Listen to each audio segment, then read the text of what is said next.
ठरावांचं मी आपल्या समोर वाचन करतोय।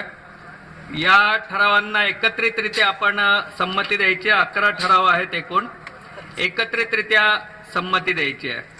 पहिला ठराव आहे, वारकरी संत परंपरेला अनुसरून स्त्री पुरुष समानतेचा समान नागरी कायदा करा। डॉक्टर बाबासाहेब आंबेडकर यांनी हिंदू कोड बिल निर्माण केले, त्याला तेव्हा स्वीकारण्यात आले नाही। नंतर त्या कायद्याचे अनेक छोटे छोटे तुकडे करून वेगवेगळे कायदे मंजूर करण्यात आले। त्यामध्ये हिंदू विवाह कायदा जो 1955 मध्ये मंजूर करण्यात आला, तो सर्व हिंदूंसाठी करण्यात आला नाही।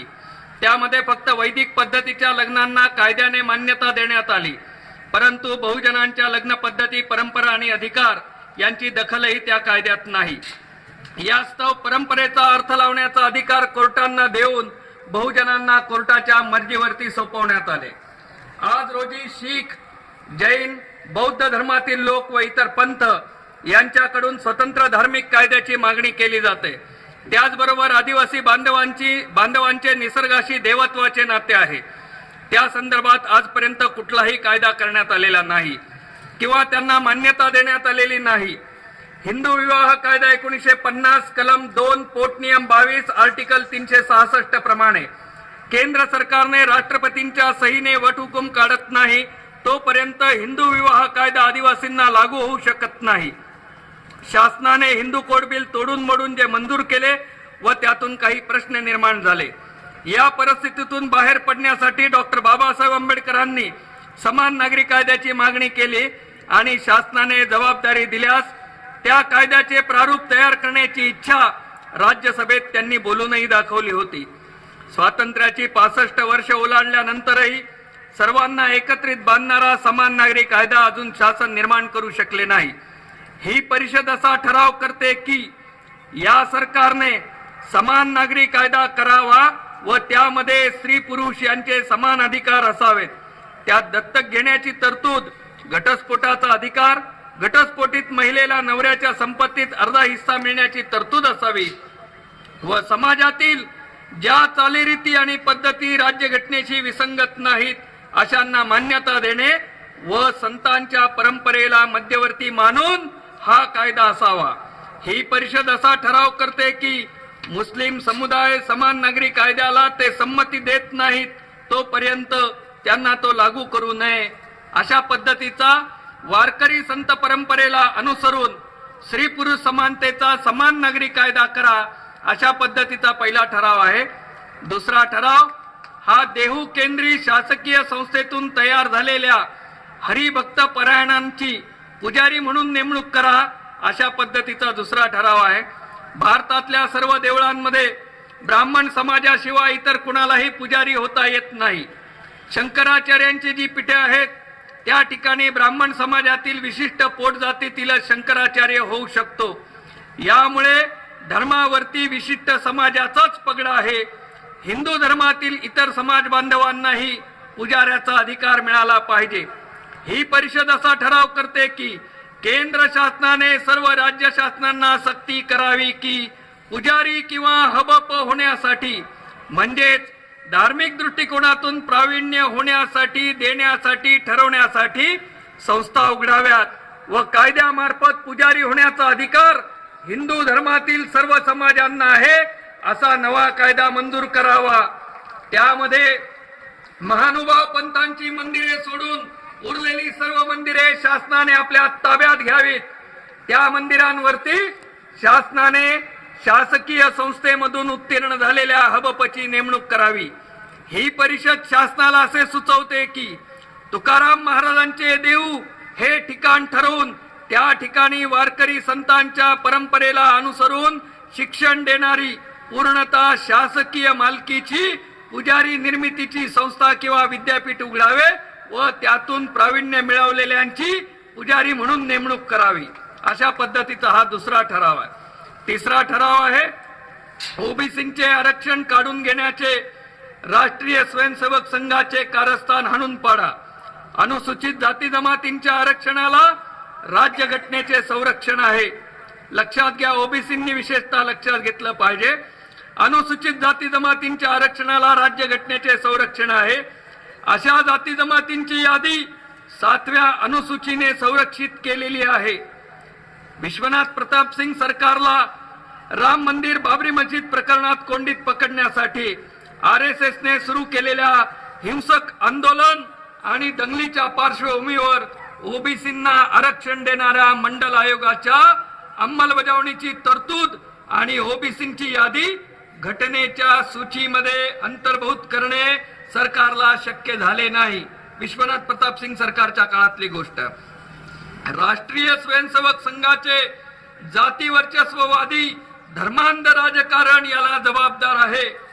परंतु त्यावेळचे प्रधानमंत्री VP सिंग यांची मंडल आयोगाशी वैचारिक बांधिलकी असल्याने त्यांनी मंत्रिमंडळाचा निर्णय घेऊन मंडल आयोग लागू केला.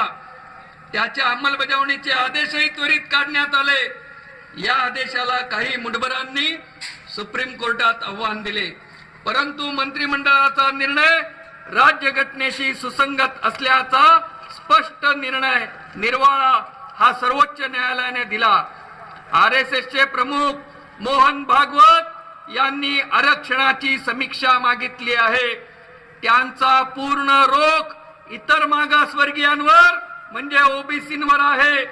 समाज व्यवस्थेत आणि राजकारणामध्ये सत्ताधारी संघटनांनी इतर मागासवर्गीयांना ओबीसींना अशा पद्धतीनं लक्ष्य करणे टार्गेट करणे हे चुकीचे आहे. आणि या दृष्टिकोनाचा या प्रवृत्तीचा ही परिषद जाहीर निषेध करते. त्याचबरोबर ही परिषद अनुसूचित जाती जमातींना इशारा देते की ओबीसी नंतर म्हणजे इतर मागासवर्गीयांच्या नंतर अनुसूचित जाती जमातींच्या आरक्षणावर हल्ले झाल्याशिवाय राहणार नाहीत.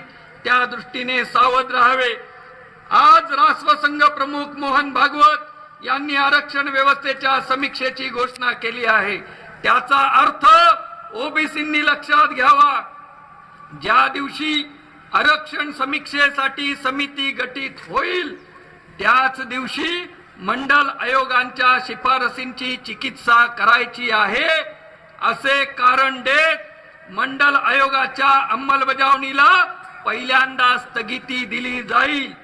ही परिषद असे जाहीर करते की RSSच्या आरक्षण विरोधी भूमिकेला आम्ही प्राणपणाने विरोध करूच, पण ओबीसी जनता ही स्वयंप्रेरणेनं आरक्षण समीक्षेला विरोध करण्यासाठी जेव्हा रस्त्यावर उतरेल तेव्हाच आमच्या मताला ताकद प्राप्त होईल. ही परिषद ओबीसींना आवाहन करते की आपण आपला धर्म सोडणार नाही, पण वर्चस्ववादी धर्मांध राजकारणाला बळीही पडणार नाही अशी भूमिका घेत आजपर्यंत लढवून मिळवलेले अधिकार वाचवण्यासाठी एकजुटीने रस्त्यावर उतरून ओबीसींचे आरक्षण काढून घेण्याचे राष्ट्रीय स्वयंसेवक संघाचे कारस्थान एकत्रितरित्या हाणून पाडूयात. हे ओबीसींच्या संदर्भामधला हा ठराव आहे. ठराव क्रमांक 4. सर्व धर्मियांच्या धार्मिक अधिकारांचे संहितीकरण करा. या देशाच्या इतिहासामध्ये या अहमदनगरमध्ये होणारी ही आजची जाती अंताची जी परिषद आहे या परिषदेमध्ये आलेला हा ऐतिहासिक ठराव आहे. बिशप कांबळे साहेब या मंचावर उपस्थित आहेत. जमात इस्लामीचेही अर्शद भाई या ठिकाणी आहेत. विविध जाती धर्मियांचे आणि डॉक्टर भारत पटणकरांनी म्हणलं त्याप्रमाणे हिंदूंचं प्रतिनिधित्व केवळ RSS करत नाही तर खऱ्या समतावादी हिंदूंचे प्रतिनिधित्व करणारी मंडळीही आहेत या ठिकाणी उपस्थित आहेत. त्यामुळे हा ठराव जो आहे तो ठराव महत्वाचा आणि ऐतिहासिक आहे. सर्व धर्मियांच्या धार्मिक अधिकारांचे संहितीकरण करा. भारतात अधिकृत 6 धर्म व अनेक छोटे मोठे धर्मप्रवाह उपधर्मपंथ आहेत. या सर्व धर्मांना राज्यघटनेने धार्मिक स्वातंत्र्य दिले आहे. त्याचबरोबर बंधनेही येतात. स्वातंत्र्य मिळून 65 वर्ष झाल्यानंतरही भारतीय नागरिकांचे त्या धर्मांचे धार्मिक अधिकार काय आहेत, त्याच्या मर्यादा काय आहेत याचे संहितीकरण कोडिफिकेशन झालेले नाही. अशा संहितीकरणाअभावी, नियमांअभावी, कोडिफिकेशनअभावी मर्यादा उल्लंघन होऊन गोंधळाचे, कुरघोडीचे आणि विशेषतः दुसऱ्याच्या स्वातंत्र्यावर गदा आणण्याचे प्रकार घडतात. या धर्म व पंथांमध्ये सामंजस्य निर्माण करणे गरजेचे आहे. धार्मिक अधिकाराच्या नियमावलीतून असे सामंजस्य निर्माण होईल व त्यातूनच खऱ्याखुऱ्या राष्ट्रवादाकडे, राष्ट्र उभारणीकडे वाटचाल करता येईल. म्हणूनच ही परिषद धार्मिक अधिकारांचे संहितीकरण, कोडिफिकेशन करण्याची मागणी करणारा ठराव आज रोजी या जातीयंत परिषदेमध्ये मंजूर करीत आहे. ठराव क्रमांक 5, 70% गुण प्राप्त विद्यार्थ्यांच्या सर्व शैक्षणिक खर्चाची जबाबदारी सरकारने घ्यावी. 70% गुण प्राप्त विद्यार्थ्यांच्या आवडीचे अभ्यासक्रम त्यांना निवडण्याची मुभा असावी आणि सर्व शैक्षणिक खर्चाची, सर्व शैक्षणिक खर्चाची जबाबदारी सरकारने घ्यावी. भारताचा विकास कुंठित झाल्याने, बेरोजगारी, दारिद्र्य वाढल्याने तसेच भारतीय राजकारणात पर्यायी विकासाची मांडणी नसल्यामुळे प्रत्येक समाज आता आपल्याला मागासवर्गीय संबोधायला लागलेला आहे व त्यातून सर्वजण आरक्षणाची मागणी करीत आहेत. ही जातीविहीनतेकडे जाणारी प्रक्रिया असल्यास त्याला मान्यता मिळाली असती, पण किती जणांना आरक्षण देता येईल आणि दिले तर सर्वोच्च न्यायालय मान्य करेल का, हा प्रश्न कायम उपस्थित राहतो. यासाठी ही परिषद केंद्र व राज्य शासनाकडे मागणी करते की शिक्षणावर अंदाजपत्रकाच्या 7% खर्च करावा. शासनाकडे ही परिषद मागणी करते की 10वी-12वीत ज्या विद्यार्थ्यांना 70% गुणवत्ता मिळेल त्यांना त्यांच्या आवडीचे शिक्षण मिळेल अशी व्यवस्था शासनाने केली पाहिजे. शिक्षण प्राप्त करण्यासाठी आणि शिक्षणामध्ये समानता आणण्यासाठी शिक्षणाच्या खर्चाची संपूर्ण जबाबदारी सुद्धा शासनाने घेतली पाहिजे. शासनाने हे केले नाही तर ज्यांना आरक्षण मिळेल ते आणि ज्यांना मिळत नाही ते यांच्यामध्ये संघर्ष वाढेल आणि त्याची परिणिती काय होईल ते सांगता येत नाही. म्हणून शिक्षण विषयक समानतेची मागणी करणारा हा ठराव ही परिषद आपल्या समोर करीत आहे, तो आपण मंजूर करावा. ठराव 6, आंतरजातीय विवाहितांच्या अपत्यांच्या शासकीय फॉर्म मध्ये जातीचा उल्लेख नसावा. जातीयंताच्या परिषदा महाराष्ट्रभर झाल्या, त्या परिषदांमध्ये हा ठराव करण्यात आलेला आहे. हाही ऐतिहासिक ठराव आहे. ऍडव्होकेट बाळासाहेब आंबेडकरांनी या मागणीची आणि या ठरावाची सुरुवात केलेली आहे. जातीयंत परिषदेनं हा ठराव आपल्या समोर मांडलेला आहे. सध्याच्या प्रथेनुसार आंतरजातीय विवाहातील मुलींना वडिलांची जात लावण्याची प्रथा आहे. ही प्रथा महिलेला दुय्यम ठरवते आणि वैदिक परंपरेला मान्यता देते. यातून विषमता पोचली जाते, वृद्धिंगत केली जाते. भारतातील नवीन पिढी जातीचे कवच टाकून द्यायला निघाली आहे किंवा त्यांच्या आयुष्यात जातीला कमी लेखण्याची प्रथा रुजत चालली आहे. याचे प्रतीक म्हणून आंतरजातीय विवाहाचे प्रमाण वाढताना दिसते. नव्या पिढीच्या या विचाराला समाजाने व शासनाने मान्यता देणे आवश्यक आहे. ही परिषद शासनास अशी विनंती करते की नव्या पिढीच्या या वाटचालीला कायम स्वरूप प्राप्त होण्यासाठी आणि जातीचे वर्चस्व कमी होण्यासाठी आंतरजातीय विवाह केलेल्या जोडप्यांना झालेल्या मुलामुलींच्या कुठल्याही शासकीय फॉर्म मध्ये जातीचा कॉलम नसावा. त्यांना फक्त धर्माचा उल्लेख करण्याची मुभा असावी असा कायदा करण्यात यावा, असा ठराव ही परिषद करीत आहे. ठराव क्रमांक 7, सार्वभौमत्व व स्वावलंबनासाठी आवश्यक आर्थिक क्षेत्रांची मालकी केंद्राकडे ठेवावी. जगभर नव्याने आर्थिक युद्ध पुन्हा एकदा सुरू झाले आहे. या आर्थिक युद्धात एकमेकांच्या अर्थव्यवस्था ताब्यात घेण्याची प्रक्रिया सुरुवात झाली आहे. पूर्वी दुसऱ्या देशावर प्रत्यक्ष कब्जा करण्याची आणि त्यावर राज्य करण्याची पद्धत होती. सध्या आर्थिक घुसखोरी करून अर्थव्यवस्थेवरती ताबा घेण्याचा व त्यातून मनमानी करण्याचा प्रयत्न चालू आहे. ते शक्य झाले नाही तर हवाई युद्धामार्फत कमजोर करणे किंवा विरोधकाला शस्त्र पुरवणे किंवा अंतर्गत यादवीमध्ये ताबा मिळवणे अशी कारस्थाने चालली आहेत. याला साम्राज्यवादी जागतिकीकरणाचे स्वरूप आले आहे. भारतीय अर्थव्यवस्थेमध्ये अशा कारस्थानांचा शिरकाव होण्याची दाट शक्यता आहे. याचे कारण भारतात गरिबी असली तरी एक भला मोठा मध्यम वर्ग उपस्थित आहे आणि तोच इथला एक महत्वाचा संघटित आर्थिक वर्ग आहे. हा विभाग, हा आर्थिक वर्ग व त्याची बाजारपेठ आपल्या ताब्यात राहावी म्हणून प्रयत्न होत आहेत. अशा परिस्थितीचा विचार करून ही परिषद शासनाला सुचवते की संसदेत कायदा करण्यात यावा आणि राजकीय सार्वभौमत्वासाठी आणि स्वावलंबनासाठी महत्वाच्या असणाऱ्या आर्थिक क्षेत्रांची यादी करून त्याची मालकी केंद्र शासनाकडे द्यावी. दुसरे असे की राज्यांना कल्याणकारी योजना राबवत विकास साधायचा असतो. त्यामुळे अशा आर्थिक क्षेत्रांची यादी करून ही सर्व क्षेत्रे राज्यांच्या म्हणजे प्रदेश सरकारांच्या अखत्यारीत ठेवावीत. या व्यतिरिक्त जी आर्थिक क्षेत्रे आहेत ती खुली असावीत, त्यामध्ये कोणालाही बंधने नसावीत. अशा तरतुदी असणारा आर्थिक कायदा करण्याचा ठराव ही परिषद करीत आहे. 9वी मागणी आहे, कोल्हापूरमधील तथाकथित ऑनर किलिंगच्या घटनेचा ही जातीयंत परिषद तीव्र निषेध करीत आहे. त्याच्या पुढचा ठराव आहे, नुकताच दिल्ली येथे विद्यार्थ्यांच्या मोर्चावर नागपूरच्या विधानसभा अधिवेशनातील आणि ग्रामपंचायत संगणक ते घेतलं. नागपूर विधानसभा अधिवेशनातील मातंग समाजाच्या मोर्चावर आणि ग्रामपंचायत संगणक ऑपरेटरांच्या मोर्चावर पोलिसांनी केलेल्या निर्गुण लाठी हल्ल्याचा तसेच अनसुरडा अत्याचारग्रस्तांसाठी लढणाऱ्या नितीन हुंबेंना हद्दपार करणाऱ्या शासनाचा तीव्र निषेध ही परिषद करीत आहे. 10 डॉक्टर दाभोळकर, कॉम्रेड पानसरे व डॉक्टर कलबुर्गी यांच्या हत्येच्या तपासाबाबत शासनाच्या इच्छाशक्ती अभावी गुन्हेगार मोकाट सुटले आहेत आणि तपास करणाऱ्या अधिकाऱ्यांना धमक्या देण्यापर्यंत त्यांची मजल गेली आहे. हा खेळ सर्वसामान्यांच्या जीवावर उठण्याची परिस्थिती सर्वत्र आहे.